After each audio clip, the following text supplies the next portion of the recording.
发生6.5级地震，震源深度约12公里。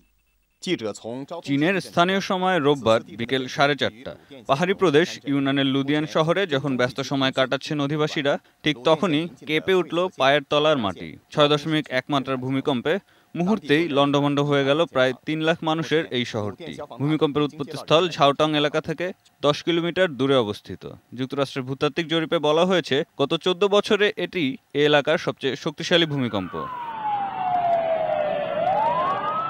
ভূমিকম্পের পরই আশেপাশের শহর থেকে প্রায় 300 পুলিশ এবং 400 উদ্ধারকর্মী প্রাথমিক উদ্ধার কাজ শুরু করে। কিন্তু আধুনিক যন্ত্রপাতি না থাকায় ধ্বংসস্তূপের নিচে চাপা পড়া দুর্গতদের উদ্ধারের সময় লাগছে। জীবিতদের অবস্থান চিহ্নিত করতে কাজ করছে প্রশিক্ষণপ্রাপ্ত কুকুর।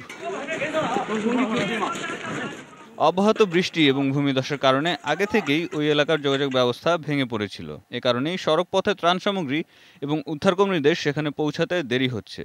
ধ্বংসস্তূপের নিচে চাপা পড়া মানুষদের উদ্ধারে সর্বোচ্চ চেষ্টা চালানোর জন্য সেনাবাহিনীকে নির্দেশ দিয়েছেন চীনা প্রেসিডেন্ট শি জিনপিং। প্রধানমন্ত্রী লি কেকিয়াং সোমবার ক্ষতিগ্রস্ত এলাকা পরিদর্শনে যেতে পারেন বলে জানিয়েছে বার্তা সংস্থা সিনহুয়া। ভূমিকম্পে লুদিয়ান কাউন্টির লংতৌশান শহরের প্রায় 12,000 ঘরবাড়ি পুরোপুরি ধ্বংস হয়ে গেছে। ক্ষতিগ্রস্ত হয়েছে আরও অন্তত 30,000 বাড়িঘর। বাস্তুহারা মানুষদের জন্য দেশটির সরকার 2000 তাঁবু এবং অন্যান্য ত্রাণ সামগ্রী পাঠিয়েছে। ভূমিকম্পের পর বিদ্যুৎ এবং যোগাযোগ ব্যবস্থা পুরোপুরিভাবে ভেঙে পড়েছে। চীনের দক্ষিণ পশ্চিমাঞ্চল মূলত ভূমিকম্প প্রবণ এলাকা। 2008 সালে সিচুয়ান প্রদেশে ভূমিকম্পে 10,000-এর বেশি মানুষ মারা গিয়েছিল। 1970 সালে 7.7 মাত্রার ভূমিকম্পে প্রাণ হারিয়েছিল অন্তত 15,000 মানুষ। Fahim Ibne Sarwar, desk report, ATN news.